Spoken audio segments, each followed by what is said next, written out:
తెలంగాణలో మొదలైన ఆషాఢ మాస బోనాల సంబురాలు ఘనంగా నిర్వహించేందుకు 20 కోట్లు కేటాయించిన ప్రభుత్వం.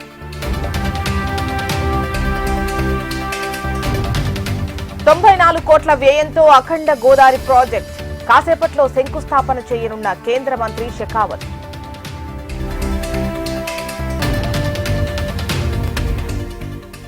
విశాఖపట్నంలో కాగ్నిజెంట్ ఐటీ క్యాంపస్ ఏర్పాటు.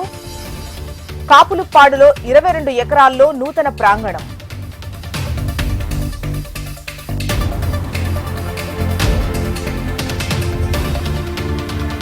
హిమాచల్ ప్రదేశ్ కులు జిల్లాలో ఆకస్మిక వరదలు, ఉప్పొంగి ప్రవహిస్తోన్న నదులు, స్తంభించిన జనజీవనం.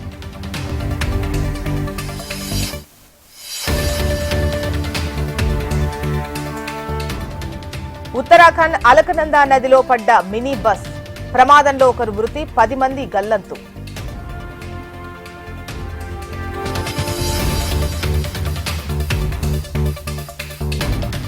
వచ్చే వారం ఇరాన్ అమెరికా అధికారుల చర్చలు, టెహ్రాన్తో ఒప్పందాలు కుదిరే అవకాశముందన్న ట్రంప్.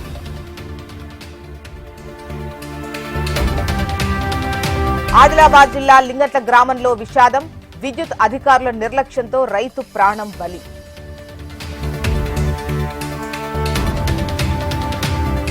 వికారాబాద్ జిల్లా తాండూరులో ట్రాలీ వెహికల్ బీభత్సం, బైకును ఢీకొట్టి కిలోమీటర్ మేర లాక్కుంటూ వెళ్లిన డ్రైవర్.